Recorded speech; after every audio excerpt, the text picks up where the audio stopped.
Bien, estimados participantes, eh, vamos a dar continuidad con el tema que estamos viendo, en este caso, los-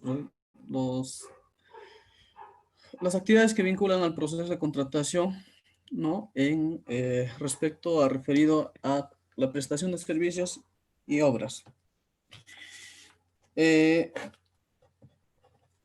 a ver, una vez habíamos visto la etapa de los actos preparatorios, ¿no? Y la etapa del proceso de selección propiamente dicha, hasta el otorgamiento de la buena pro.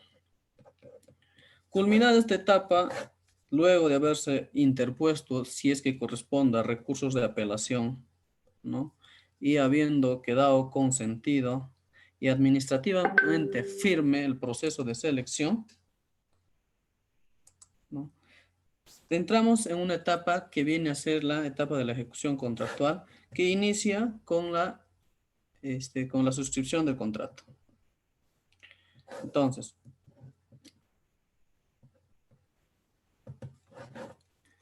para la suscripción de contrato, tiene sus propias etapas, sus propios plazos y también sus propios requisitos, de acuerdo que lo haya establecido las bases del procedimiento de selección, las cuales no deben ser distintas el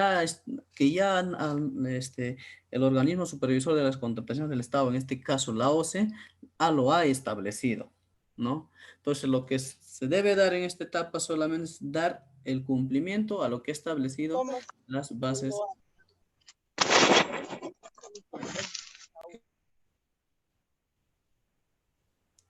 Hay una interferencia, pero ya bueno. Entonces, lo que ha establecido el organismo supervisor de las contrataciones del Estado y el comité de selección en las bases del procedimiento de selección respectivo. Entonces, si nos damos cuenta, de los requisitos que establecían anteriormente en caso de la ejecución de obras, ¿no? Para la suscripción de la ejecución de obras, ha cambiado bastante, lo que implica que los requisitos de calificación que anteriormente nos solicitaba acreditar el equipamiento estratégico, acreditar las calificaciones y las experiencias del personal clave, tenemos que presentarlo ahora en la etapa como requisito para el perfeccionamiento del contrato.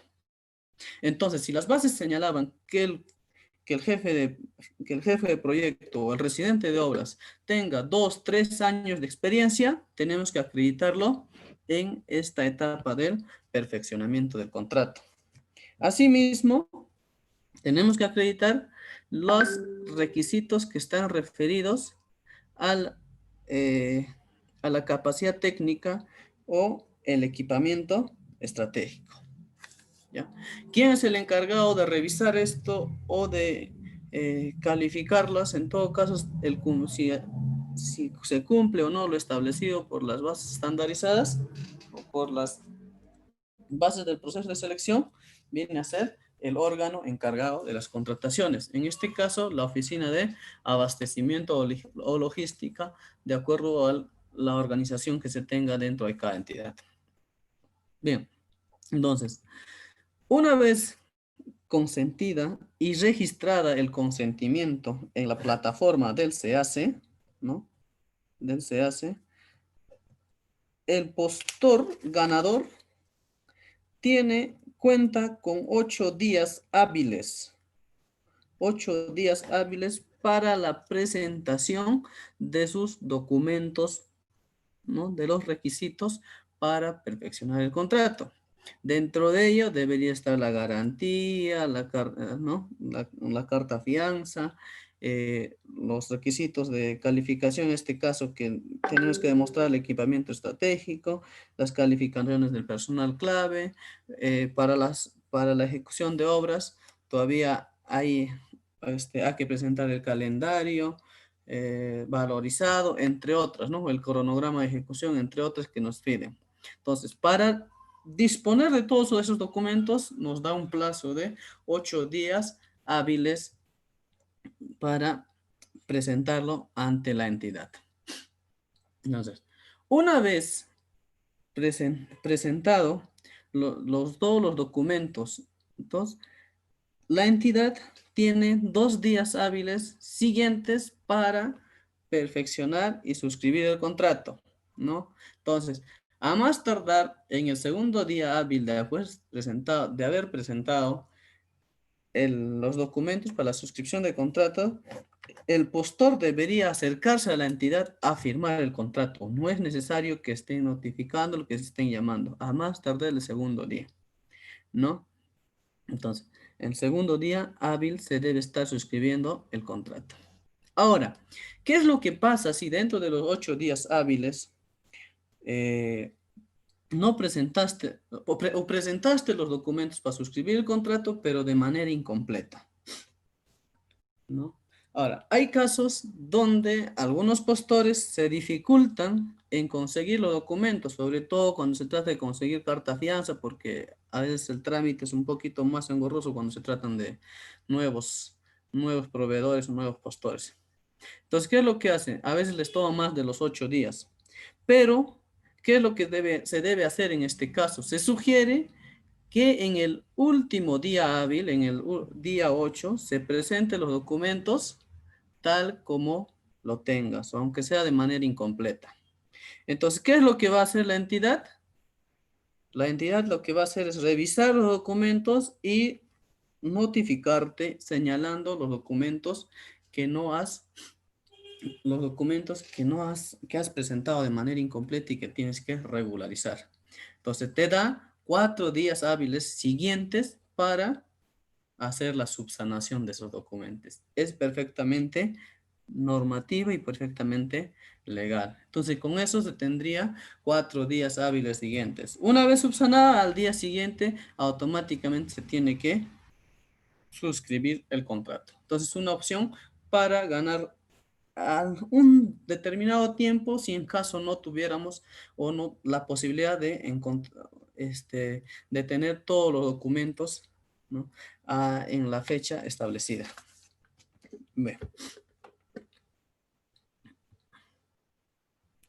Entonces, ahora veamos. La vigencia del contrato, en este caso de bienes y servicios, termina, ¿no? Concluye con la conformidad de la recepción o de la prestación de servicio, en este caso. O también cuando se efectúe el pago. Entonces, al efectuar el pago, ¿no? Está dando por concluido, ¿no? En este caso nos estaríamos refiriendo a un pago, al último pago, si es que el servicio o los bienes tienen carácter periódico, ¿no? Pues si es pago único, en el primer pago prácticamente ya terminaría la vigencia del contrato. Entonces, pero al margen de eso, dice la ley, dice la normativa de las contrataciones señala que en el caso de servicios, de la prestación de servicios, mínimamente, a pesar de haberse realizado el pago, queda como o sea, la responsabilidad del contratista queda pendiente aún por un año. Entonces, ¿qué implica? Que hasta al menos después de haberse efectuado la prestación de servicio o la conformidad, el contratista todavía queda con una responsabilidad de que en algún momento durante el transcurso del año se le puede requerir a fin de que subsane algunas observaciones que pudo haberse generado en el proceso de la ejecución del contrato, ¿no? Asimismo dice, hasta que se ejecute la última prestación a cargo del contratista cuando existan prestaciones posteriores al pago, ¿no? Entonces, eso lo que corresponde respecto a los bienes y servicios. El otro, por ejemplo, podemos ver en los servicios, normalmente, o en los bienes, me refiero, en los bienes, normalmente las entidades dentro de sus bases, piden una garantía, ¿no? Una suscripción de una garantía de 1 año, 2 años del producto que están comprando. Entonces, mientras tanto, a pesar de haberse realizado el pago, hay un periodo posterior al pago con el cual vamos a tener de, cierto vínculo con la entidad, porque dentro de los documentos de presentación que viene a ser dentro de la oferta, hemos presentado un determinado tiempo de una garantía de un producto. Entonces, cuando sucede siempre estamos sujetos a a un determinado requerimiento de una entidad, a pesar de haberse ya realizado el pago. Licenciado, un favor, ¿podría poner la pantalla completa? Un favor. Bien. Ahora, en el caso de ejecución de obra y consultoría de obra, la señala que la vigencia del contrato fenece con el consentimiento de la liquidación y se efectúa el pago correspondiente. Pero sin embargo, la responsabilidad en caso de una ejecución de obra al menos va por los 7 años posteriores a la ejecución de la obra o la recepción de la obra. Entonces, esto implica que en el proceso de la ejecución de la obra se pudo haber cometido o se pudo haber realizado, no sé, los denominados vicios ocultos, o que eso hace que durante los 7 años posteriores a la recepción, en algún momento la entidad aún puede requerirle al contratista a fin de que subsane esas observaciones que resultan ser del proceso de la ejecución de la obra, ¿no? Ahora, para, para la,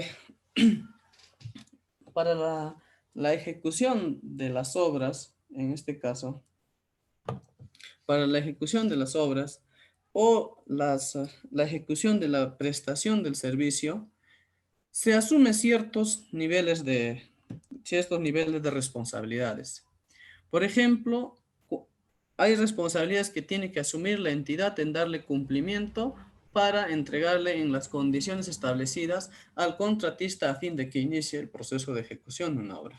En este caso, uno de los, por ejemplo, es la obtención de las licencias, autorizaciones, permisos, ¿no? Permisos para la ejecución de la obra o la consultoría de obra. Es así que también esa parte no lo hemos visto, ¿no? Pero siempre es necesario señalar que la OCE ha establecido unos formatos específicos de la asignación de riesgos. La asignación de riesgos en las ejecuciones de obras tienen un carácter obligatorio que deben estar establecidos desde los términos de referencia e inclusive dentro del expediente técnico. ¿Esto qué implica? Hay una serie de riesgos que pueden ocurrir dentro o en el proceso de la ejecución de la obra. Entonces, lo que se hace con la asignación de riesgos hay riesgos imputables que le corresponden que asuma la entidad y hay riesgos imputables que le corresponden que asuma el contratista. Entonces, esos riesgos deben estar claramente establecidos dentro de esos formatos específicos que ya han sido trabajadas o establecidas por el organismo supervisor de las contrataciones del Estado. Hay muchas entidades que hasta la fecha aún no están trabajando ese tema, pero es de una necesidad importante porque a veces durante el proceso de la ejecución de la obra suceden una serie de eventos que no se pudieron haber establecidos en el proceso, en los términos de referencia. Entonces lo que se hace es pasar al formato de la asignación de riesgos, ¿no?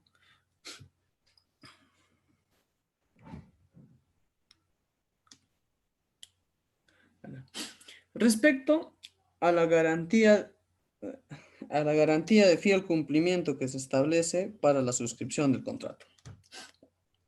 Hemos señalado que cuando son postores o proveedores o contratistas que tienen el carácter, ¿no? O esa categoría de haber obtenido el REMIPE, no es necesario, la ley ha establecido les ha favorecido de que se les pueda retener el 10% en la primera mitad de los pagos a cuenta o de las valorizaciones que se tienen, ¿no? Con cargo a ser devueltas en la etapa de la liquidación, ¿no?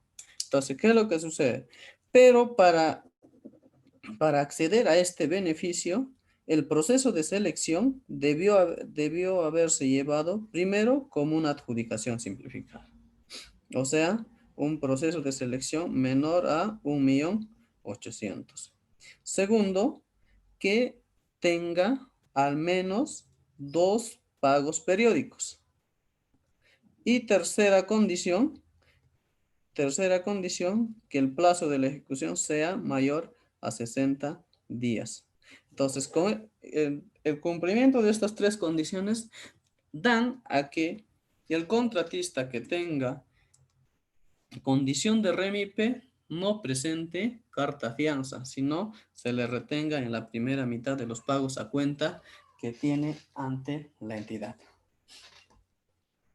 Ahora, realizada la liquidación final y de existir una controversia sobre el saldo a favor de la entidad menor el monto de la garantía de fiel cumplimiento, esta se devuelve siempre que el contratista entregue una garantía por una suma equivalente al monto que la entidad determinó en su liquidación. Entonces, esto implica que la garantía tiene que mantenerse vigente hasta el consentimiento de la liquidación final y que por la parte del contratista, así como por la entidad, no haya ninguna observación que determine que el consentimiento de la liquidación se dé, ¿no? Ahora, hay una posibilidad que también los contratistas han asumido, que durante la etapa de la ejecución, ¿no? Pueden reducir el monto de la carta fianza. ¿Esto qué implica? Que a través, ¿no? De acuerdo a los montos sabemos que en cada mes se hace una valorización y la valorización está, también se descuenta, en la valorización se descuenta un monto de la amortización de esa carta fianza. Entonces, al hacer un cruce de información entre la entidad y las valorizaciones que presenta el contratista, se va determinando cierto, o sea, se va determinando el saldo de la garantía. Entonces, es posible, la ley señala, que el contratista pueda solicitar la disminución proporcional en la parte que ha sido amortizada la garantía de fiel cumplimiento. Ahora, durante la ejecución del contrato, sabemos que no todos los contratos terminan como se ha establecido en el contrato inicial o de manera primigenia. Y sobre todo en las obras nunca va a terminar o casi nunca termina tal como se ha establecido desde el inicio la obra, ¿no? Entonces, en la etapa de ejecución surge una serie de hechos que hacen que se realice una serie de modificaciones del contrato. Entonces, a esto se denomina pues, como modificaciones que derivan de hechos sobrevinientes al perfeccionamiento del contrato, ¿no? O hechos posteriores al perfeccionamiento del contrato, que no son imputables a las partes. No es responsabilidad del contratista, tampoco responsabilidad de la entidad. Entonces, son modificaciones que se deben desarrollar a través de la aprobación de vía acto resolutivo por el titular de la entidad, ¿no? Y la suscripción de una adenda correspondiente. Y esta adenda tiene que ser publicada en el CAC. Asimismo, se requiere para la modificación del contrato, si en el caso requiriera de mayor presupuesto, un informe técnico del área de presupuesto, ampliando o dando una certificación presupuestal de esa parte del contrato que implique la variación del precio o del presupuesto. ¿no? Si la modificación del contrato implica que va a variar el presupuesto del contrato, hay que tener primero una certificación de crédito presupuestal que implique que garantiza el pago de esa ejecución, ¿no? De esa modificación que está haciendo el contrato. Ahora, adicionalmente señala que los supuestos de modificación del contrato establecidos en el artículo 34 de la Ley de Contrataciones del Estado, ¿no? Pueden, dice, ser modificados cuando el contratista ofrezca bienes o servicios con iguales o mejores condiciones técnicas. Esta siempre, sobre todo, se ha dado en casos de bienes, ¿no?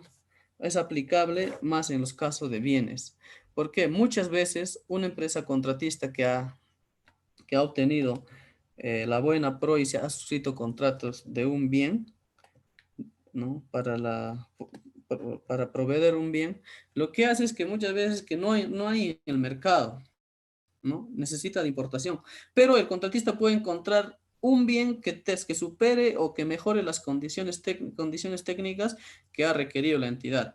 Entonces, siempre y cuando satisfagan esa necesidad y demuestre que tiene mejores condiciones, la entidad tiene esa posibilidad de autorizarle que presente o que, ¿no? que entregue ese tipo de productos, pero siempre y cuando mejoren las condiciones y las características técnicas inicialmente señaladas, ¿no? Y finalmente, la suscripción de las adendas tienen que ser registradas en el sistema electrónico de las contrataciones del Estado, en el SEACE.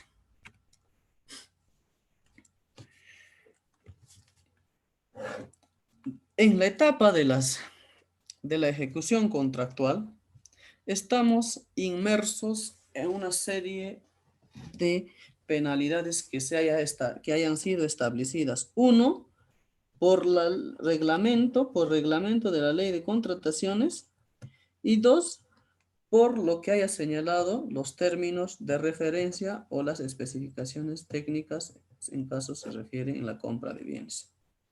Entonces, el incumplimiento de alguna de las cláusulas o de la prestación del servicio o el incumplimiento en la entrega o en el plazo de la ejecución se sujeta a una serie de penalidades que tienen que ser, de acuerdo a la ley, razonables, ¿no? Entonces, en caso no sea posible cuantificar el monto de la prestación en materia de retraso, la entidad puede establecer en los documentos del procedimiento de selección la penalidad a aplicarse.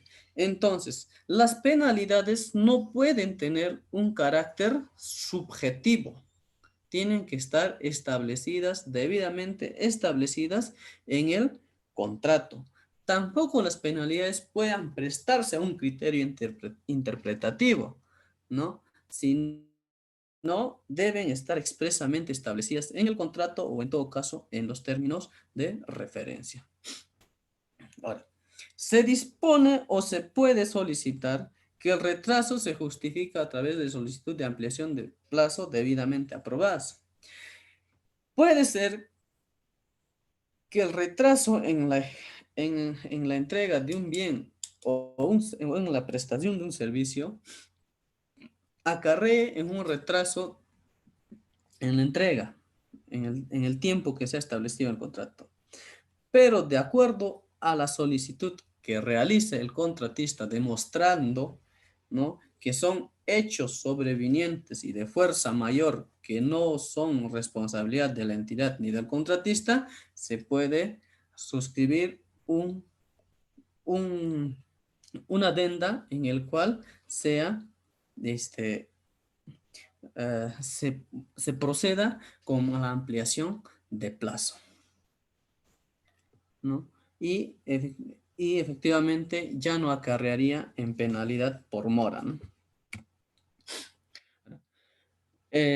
La norma actual, ¿no?, de acuerdo a los cambios que se ha realizado, que ha tenido el reglamento de las contrataciones del Estado, en el caso de de prestación de servicios y que contenga un plantel profesional clave que se ha acreditado en la etapa del perfeccionamiento del contrato, anteriormente la ley no establecía un plazo mínimo que deba participar ese profesional en la ejecución del servicio en la ejecución de la obra. Sin embargo, a la fecha sí lo hizo. Entonces, obliga, ¿no? El contratista está obligado de iniciar y ejecutar el contrato con el plantel profesional clave que acreditó en la etapa del perfeccionamiento del contrato, ¿no? La ley le obliga al contratista a ejecutar con el plantel profesional que ha ofertado en la etapa de la ofertado no, o sea, que ha acreditado en el perfeccionamiento del contrato. Entonces, ¿pero qué dice? Ahí ha establecido un plazo mínimo, debe permanecer como mínimo 60 días calendario. O sea, el personal clave que se ha acreditado mínimamente debe prestar el servicio dentro de, dentro de esa institución para la prestación de un determinado, para la ejecución de una determinada obra, mínimamente por un plazo de 60 días, ¿no? Entonces, lo que implica que recién a partir de los 60 días, el contratista puede solicitar el cambio del profesional, más no así antes, ¿no? Y en caso fuera así, acarrean una penalidad. Acarrea aplicación de una penalidad no menor a 0,5 de una UIT, ni mayor a una UIT por cada día de ausencia del personal en la obra, ¿no? Salvo, dije, por muerte, invalidez sobreviniente e inhabilitación para ejercer la profesión. Entonces, si es que hubiera muerte, invalidez o inhabilitación del ejercicio para el ejercicio de la profesión, ¿no? Si eso sucede en menos de los 60 días calendarios, se puede realizar el cambio del profesional. Mientras tanto, no habría motivo para realizar el cambio, sino acarrearía penalidad, en una penalidad de acuerdo a la tasa que aplica, que se está establecido en el reglamento, ¿no? No menor a 0,5 ni mayor a 1 IT por cada día de ausencia. Ahora, excepcionalmente puede ser sustituido, en cuyo caso el perfil del reemplazante no debe afectar las condiciones que motivaron la selección del contratista. He aquí un caso particular que también me ha pasado y ha sido materia de evaluación y análisis. Por ejemplo, eh, las bases integradas, ¿no? Y las bases integradas, a ver, es una pregunta que tal vez ya algunos lo puedan tener, pero siempre es importante compartirlo. A ver, si las bases integradas solicitaban que el residente de obra tenga 3 años de experiencia en una determinada, como residente en un determinado, eh, ejecución de obra, ¿no? Pero el postor puso acreditó en la etapa del perfeccionamiento del contrato 6 años, ¿no? O sea, en exceso, ¿no? Entonces, dice la ley que el reemplazante debe tener las condiciones iguales o similares, y las condiciones y las calificaciones similares, ¿no? Al, este, el reemplazante tiene que tener al reemplazado, ¿no? Al profesional que vamos a cambiar. ¿Cuánto debería acreditar el reemplazante? ¿6 años o 3 años?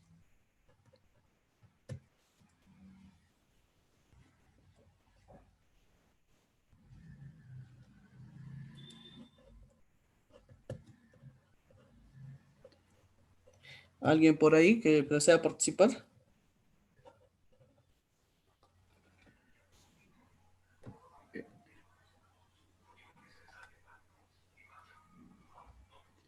A ver si sus respuestas pueden comentarlo en el chat o también mediante el audio. Está habilitado para todos.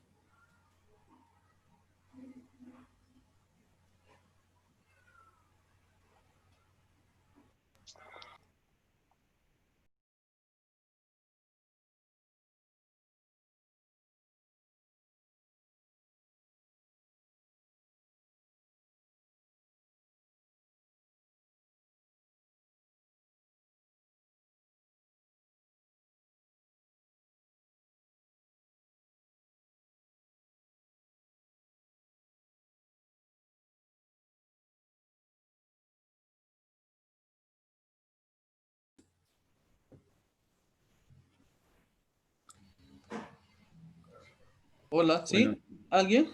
No, bueno, no. en mi caso sería de 6 años, ¿no? 6 años.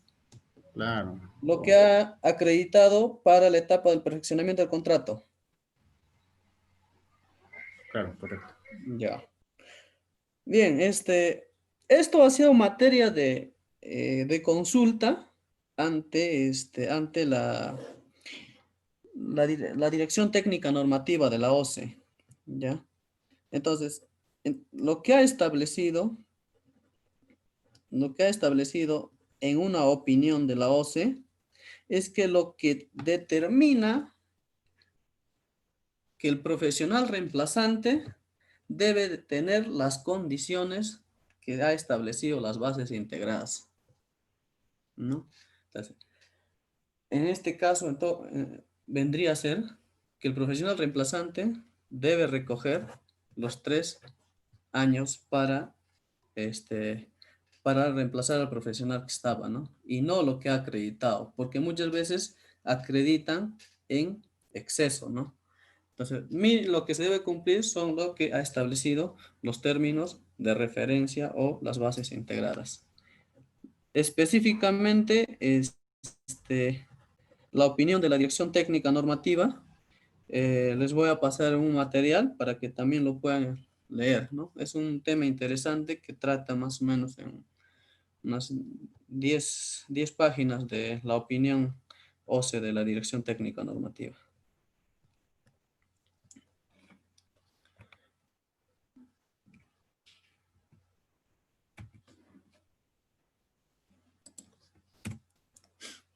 Ahora, asimismo, en la etapa de la ejecución de obra, naturalmente que ya como es de conocimiento, que se debe tener un cuaderno de obra y en el cual se realiza pues los actos de recepción, constatación física, entre otras, ¿no?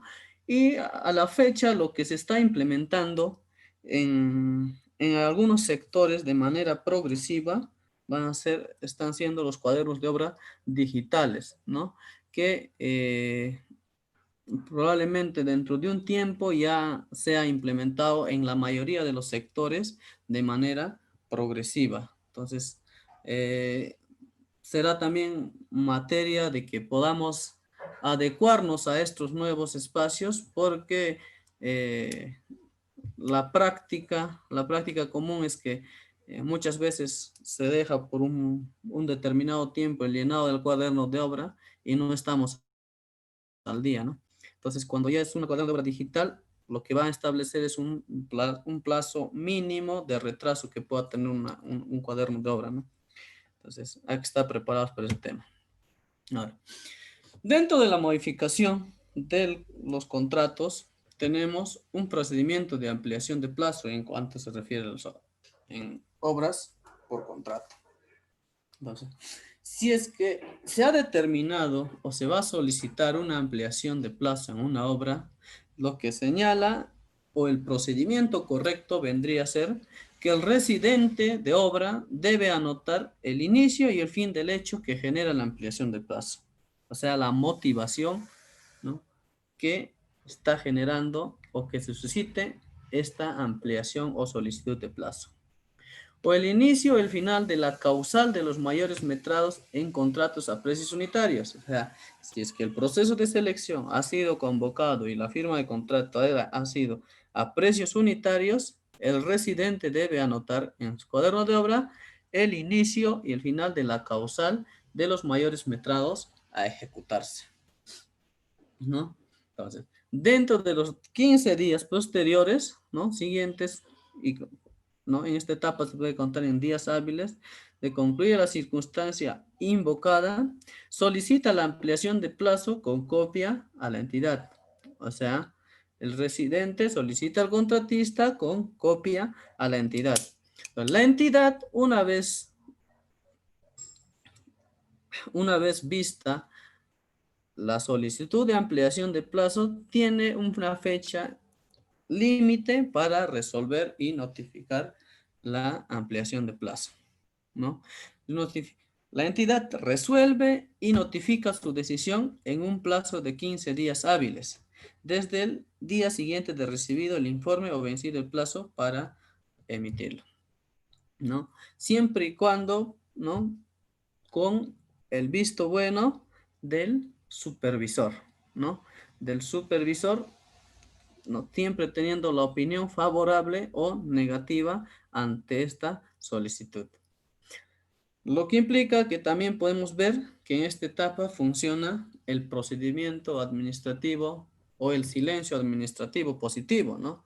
Si dentro de los 20 días hábiles de presentar la solicitud la entidad no se pronuncia, se considera aprobada la ampliación. Entonces, ya esto acarrea en una responsabilidad porque eh, los plazos establecidos de acuerdo a normativa de contrataciones habría que cumplirlo, ¿no? Además, el tema de las ampliaciones de plazos son modificaciones al contrato que necesita o requiere de bastante celeridad y bastante atención. Ahora, cuando se desarrollan las modificaciones o cuando se realizan las modificaciones de las ampliaciones de plazo o las modificaciones que corresponden a un contrato, ¿no? Se debe realizar lo que lo viene a ser la actualización del programa de la ejecución de obra, ¿no? Que viene a ser ya un poco más que de un manejo, un poco más de un criterio técnico, ¿no? En el cual este programa de ejecución debe ajustarse al nuevo plazo que se ha establecido o aprobado por la entidad.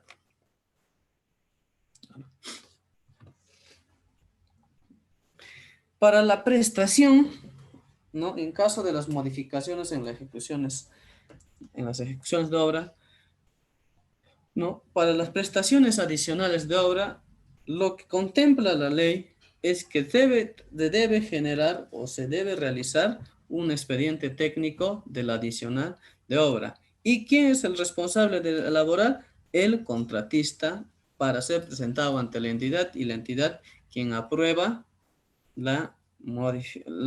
el expediente técnico de ese adicional, ¿no?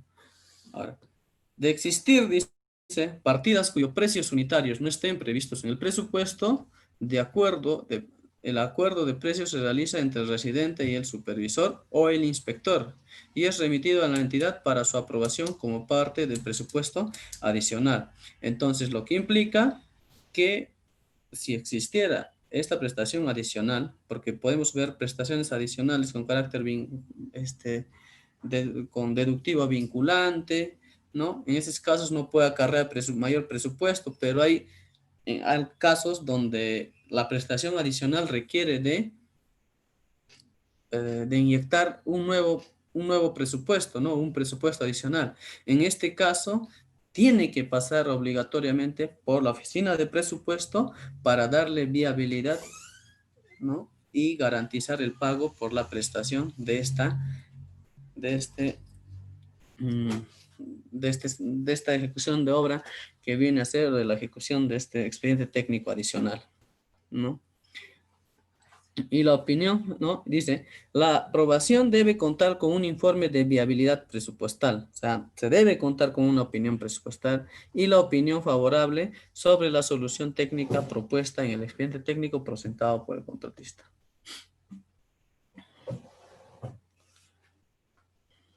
Ahora, señala también que si la elaboración del expediente técnico de este adicional, ¿no? De obra, que requiere estudios especializados o ensayos que necesitan la participación de especialistas y que no estén laborando dentro de esa obra, ¿no? Se debe incluir para su reconocimiento de los gastos generales de este adicional. Entonces implica que la variación del presupuesto sea reconocido tanto dentro del costo directo como los gastos generales. Ahora, las prestaciones adicionales de obras. Cuando los contratos suscritos, digamos, suscritos bajo el sistema de precios unitarios, habíamos dicho, o la característica de esta viene a ser que los precios, que cuando se trata de a precios unitarios, se paga los servicios o por la ejecución real y efectivamente, ¿no? Y efectivamente ejecutadas, ¿no?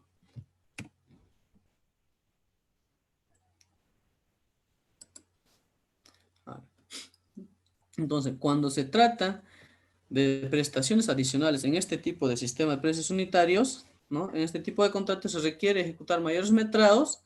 ¿Qué es lo que sucede? Debe contar con la autorización del supervisor o inspector de obra a través de su anotación en el cuaderno de obra y estas comunicadas a la entidad para su ejecución, ¿no? Previa a una autorización de la entidad.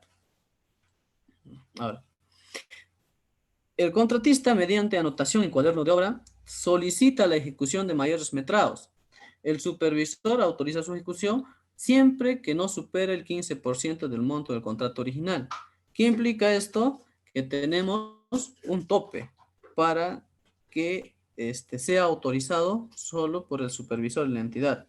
Entonces, si es que superara el 15% del contrato original, estas adicionales tienen que ser elevados ante la Contraloría y que tenga su aprobación respectiva y que y ahí el proceso se hace un poco más engorroso, ¿no? Vale. Ahora, se da el caso donde se aprueba una prestación adicional. Entonces, la prestación adicional implica que el monto del contrato, sea mayor. Entonces, al inicio, al aperfeccionamiento del contrato, solo hemos presentado el 10%, como garantía, presentamos el 10% del monto del contrato. Entonces, con una prestación adicional, el contrato se ha modificado, se ha ampliado, ¿no? O el monto del contrato es mayor. Entonces, ¿qué se debe hacer? La entidad debe requerir al contratista y el contratista está obligado en aumentar el 10% de manera proporcional, ¿no? De manera proporcional esta garantía, ¿no? Para que cubra el 10% del nuevo monto del contrato, se podría decir. Entonces, el contratista tiene 8 días hábiles siguientes para presentar la garantía de fiel cumplimiento de esta prestación adicional que ha hecho que el contrato se modifique, ¿no? Y varíe en monto.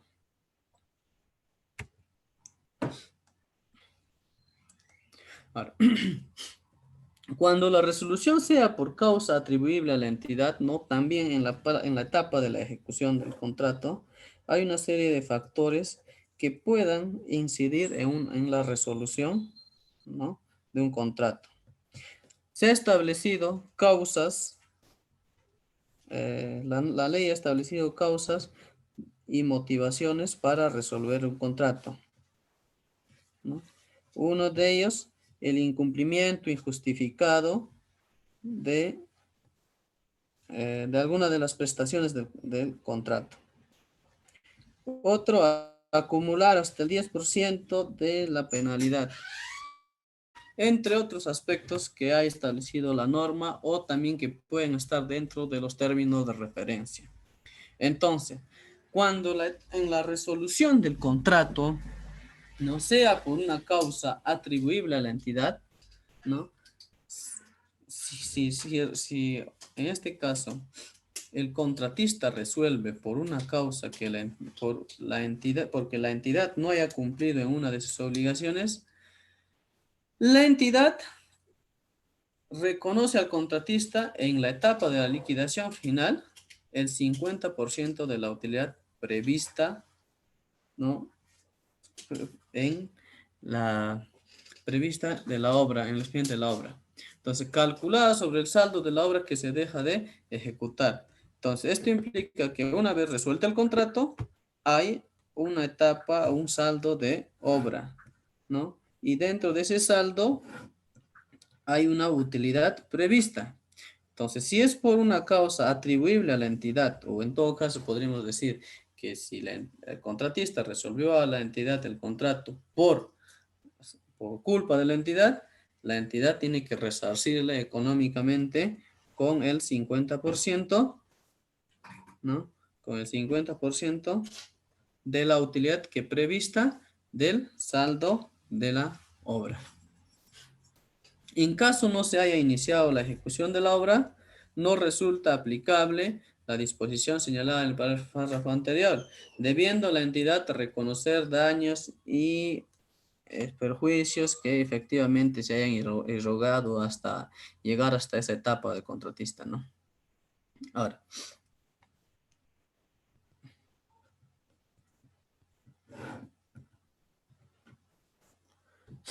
se ha precisado que referente a la recepción de la obra y los plazos que establece la ley.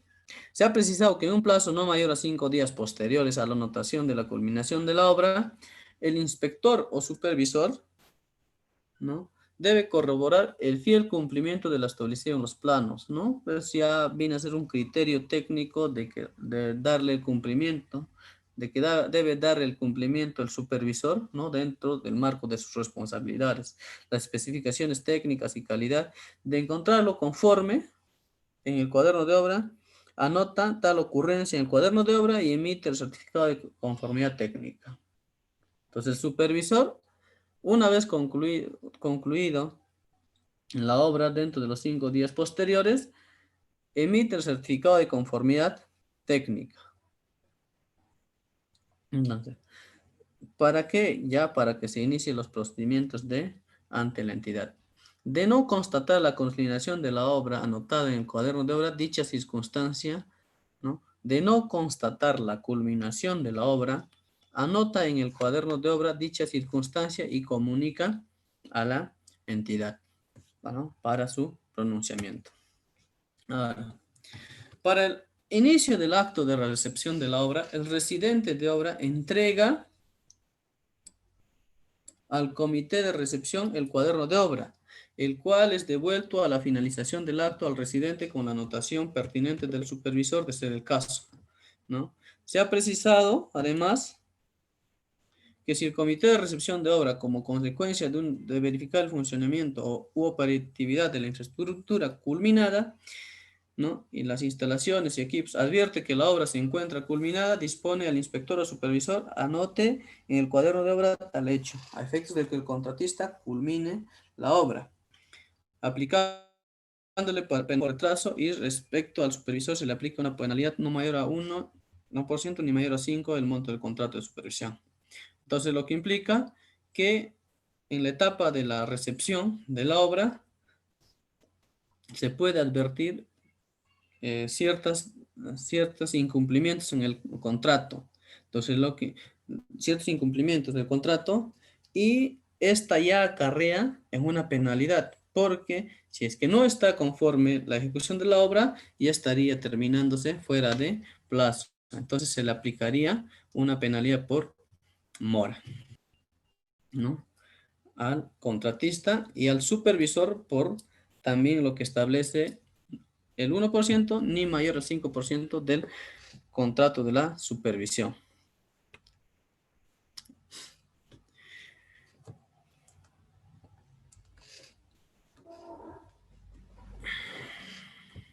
Ahora, Una vez finalizado la obra, se precisa que el supervisor o inspector elabora y presenta a la entidad sus propios cálculos de liquidación, ¿no? De acuerdo al control financiero que haya desarrollado, el control físico y financiero que ha desarrollado el supervisor, excluyendo aquellos que se encuentran sometidos a un medio de solución de controversias.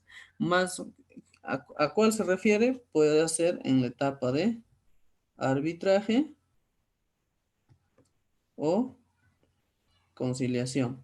Si los aspectos que están referidos dentro o lo que están sometidos a un medio de solución de controversias que podría ser conciliación y arbitrajes, deben ser excluidos en la presentación de sus cálculos de liquidación, porque aún no se ha determinado, eh, porque aún no se han resuelto no se ha resuelto esta materia de controversia, ¿no? Entonces, dentro de un plazo de 60 días o 1/10 del plazo vigente de la ejecución de obra, el que resulte mayor. Entonces, el supervisor lo que debe hacer es excluir, ¿no? Excluir eh, aquellos hechos que se encuentran en materia de solución de controversias, ya sea en medio del arbitraje o en la conciliación, mientras dure esa etapa o se resuelva esta controversia entre el contratista y la entidad. En el caso que el contratista no presente la liquidación en el plazo previsto, la entidad ordena, ¿no? Se ve obligado y debe ordenar al supervisor o inspector, en este caso, que elabore la liquidación, debidamente sustentada en el plazo previsto, siendo los gastos a cargo del contratista. Entonces, si es que el contratista no realiza la liquidación, lo desarrolla el supervisor o el inspector, y el que corre los gastos de la liquidación vendría a ser a cuenta del contratista. En la etapa de la ejecución, también tenemos uno de los puntos que nos llevan a, a las controversias o a las discrepancias en la etapa de la ejecución contractual.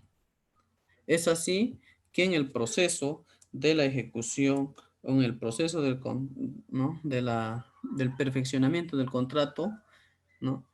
o en las, en los, o en la proforma del contrato de las bases, ¿no?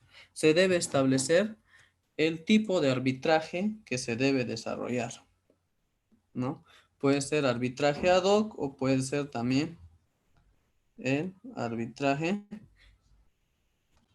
o un solo árbitro, ¿no? Entonces, que de acuerdo, primero se desarrolla de acuerdo a lo que ha sido establecido en el contrato, ¿no? Porque hay una cláusula en el contrato hay una cláusula que establece el tipo de arbitraje que se debe desarrollar en caso se llegue a esa etapa durante el proceso de ejecución, ¿no? Entonces, en caso de duda o falta de acuerdo entre las partes, el arbitraje es resuelto por un árbitro único. Entonces, ahora, cuando el monto contractual original sea mayor a 5 millones, se puede designar también ¿no? Puede ser un árbitro ad hoc que pueda conducir y determinar las responsabilidades y resolver esas controversias, ¿no? Ahora, ser árbitros, ¿no? O los arbitrajes anteriormente no se encontraban registrados, pero ahora los árbitros, ¿no? Se encuentran facultados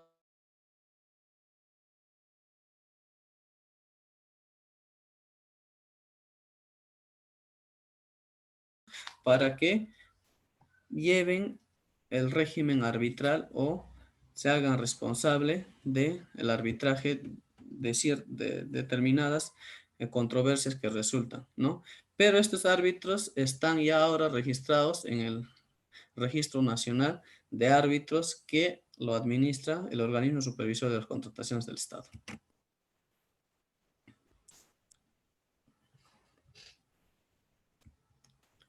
Ahora, asimismo, uno de los medios de solución de controversias, ¿no?, que la ley ha establecido, uno de los medios de solución de controversias que la ley ha incorporado son las juntas de resolución de disputas, ¿no? Que a la fecha se han implementado y ya están operando, pero todavía para su práctica es menor, ¿no? Entonces, en contratos de obras cuyos montos de obras sean iguales o superiores a 5 millones, las partes podrán pactar incorporar una cláusula similar.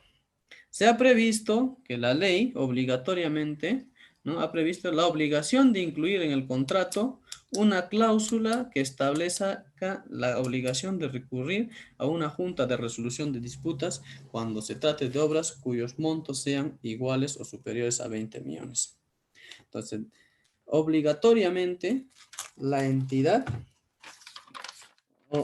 ¿no?, la entidad es, ¿no?, en la etapa de la ejecución, en la etapa de los actos preparatorios y la aprobación de los bases, si es que la obra es mayor a 20 millones, debe establecer en la cláusula del contrato, en una de las cláusulas del contrato, la posibilidad, no, la obligación de resolver sus controversias ante la Junta de Resolución de Disputas que ha establecido la ley, ¿no?, la ley de contrataciones del Estado. Entonces, hasta ahí llegamos con la etapa de la ejecución contractual. Yo quisiera escuchar algunas participaciones o dudas si es que hubiera, o en todo caso algún tema o un problema en particular para poder discutirlo y llegar a una solución técnica dentro del marco de las contrataciones del Estado.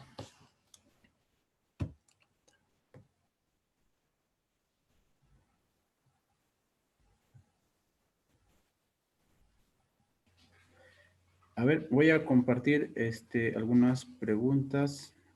A ver, un ratito. De la pregunta 3, a ver, licenciado, hay una pregunta 3. A ver, ¿qué pasa si la entidad demora para dar una autorización ante un vicio oculto y que por reuniones de la entidad con el contratista le dan autorización? No lo entiendo bien. A ver, ¿qué pasa si la entidad demora para dar una autorización ante un vicio oculto y que por reuniones de la entidad con el contratista le dan autorización?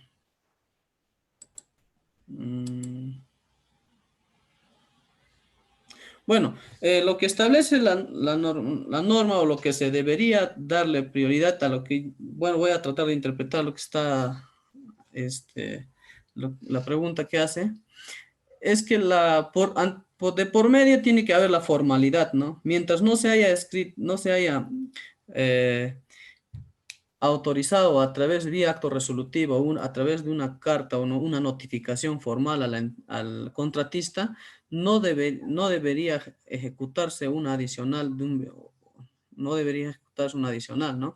Pero para ello hay plazos establecidos, ¿no? Entonces, si está dentro de los plazos, habría que esperar que la entidad se pronuncie. Mientras tanto, si es que pasa ya los 20 días que establece la norma, se podría dar por entendido que se ha aprobado, ¿no?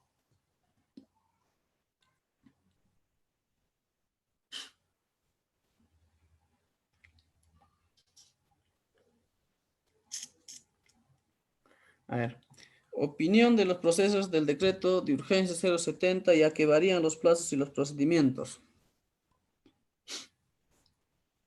Eh, este año se ha tenido justamente, hemos también desarrollado un curso, una charla acerca de los procedimientos de elección enmarcados dentro del decreto de urgencia a través de esta misma institución.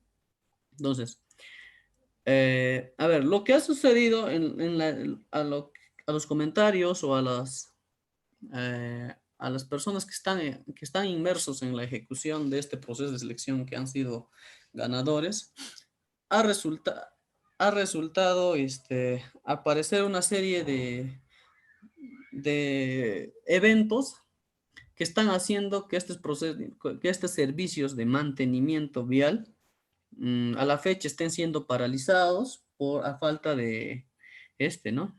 A falta de, o por las inclemencias del tiempo, ¿no? Se había, por ahí también hubo un caso donde a la falta de maquinarias, entre otros casos.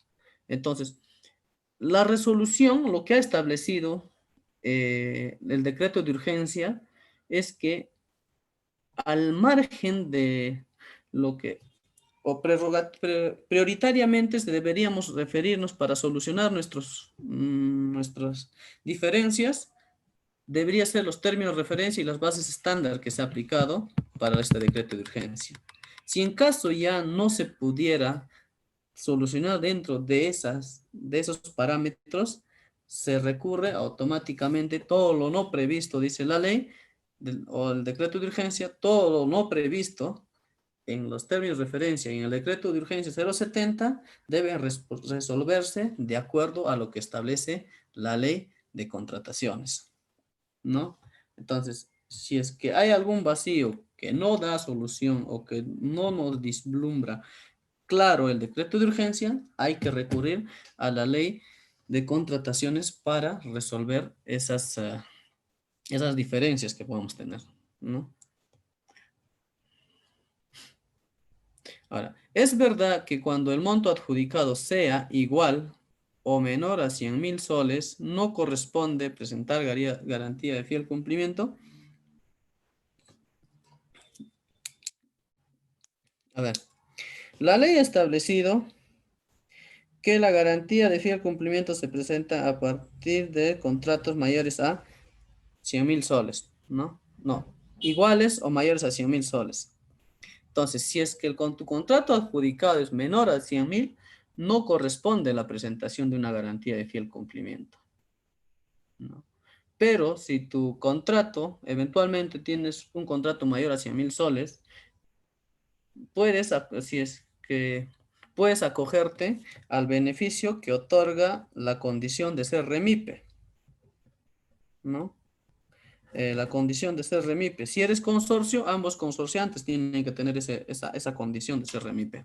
Entonces, ahora, pero para que te caiga o para que ser beneficiado con esta condición de no presentar carta fianza cuando el monto supera los 100.000 soles, tienes que tener una condición. Primero, es que el proceso tiene que ser una adjudicación simplificada, ¿no? Se cumple. Segundo, que eh, sea, tenga más de dos pagos periódicos, o sea, más de un pago, ¿no? O sea pagos periódicos, ¿no? En dos partes, ¿no? Un pago en dos partes o tres partes, ¿no? O sea, el contrato sea en contratos periódicos. Y tercero, que el plazo de la ejecución de la prestación de ese bien o, ¿no? De la compra del bien o la prestación de ese servicio tenga mayor a 60 días.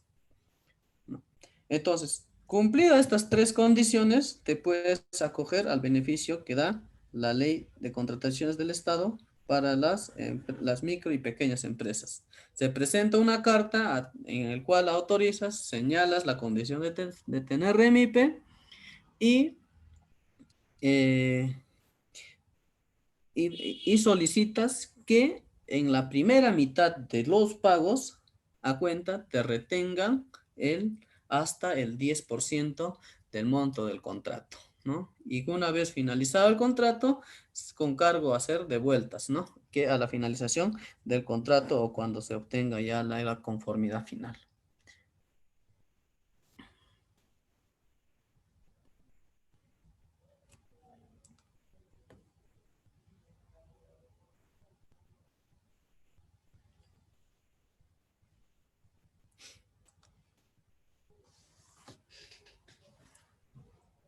Licenciado, ya puede compartir su pantalla.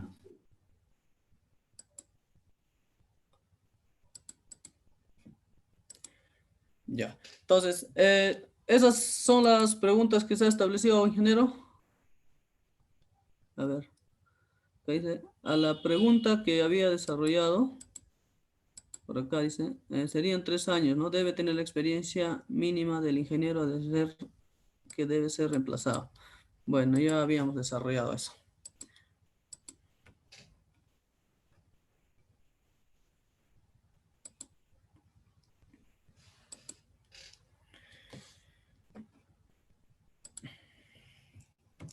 Bien, ingeniero, eso sería respecto al tema y creo que también me estaba pidiendo una serie de preguntas para hacerle presente.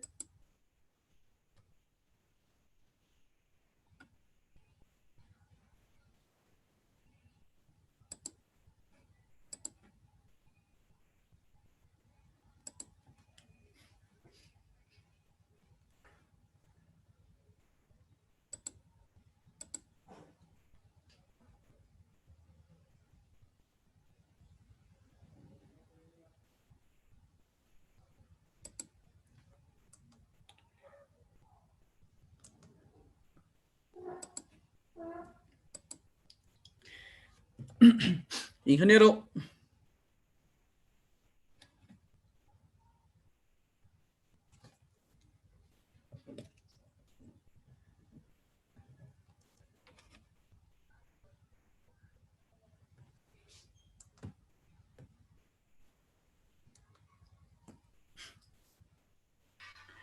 Bien, licenciado, hemos terminado con la sesión 2. sí, ingeniero, más bien me estaba solicitando que presente acá como un examen o Ah, sí, sí, una serie claro. de preguntas. Si lo tuviera, ya el examen me lo puede pasar a mi WhatsApp, pues no, al correo para yo formularlo en un link de formulario que tenemos ya de parte de la institución. Si lo tuviera, pásanos ya para ya hacer las coordinaciones con los participantes que puedan dar durante la semana. Ya vamos a ver las coordinaciones. Ya, Este, en todo también caso, faltaba que me enviara el material didáctico, que no me ha enviado todavía. sí, también le voy a enviar al correo conjuntamente con las preguntas que se ha formulado, ¿no? Mm, ya. Ya, perfecto. Entonces, esa sería el- la segunda unidad, ingeniero, respecto Ya. al tema de los contratos, ¿no? Ok, ok. Entonces ya damos por finalizado, estimados participantes, con el módulo 2 de la sesión número 2. Se les recuerda que entre hoy día se le está enviando el material didáctico y las sesiones grabadas también vamos a tratar de enviarle esta noche, como ya se ha prometido. Y el examen estamos haciendo las coordinaciones en el grupo WhatsApp. Muchas gracias, licenciado Cristian. Ya estaremos en otra oportunidad con otros temas similares. Buenas noches. Ok, gracias. Buenas noches.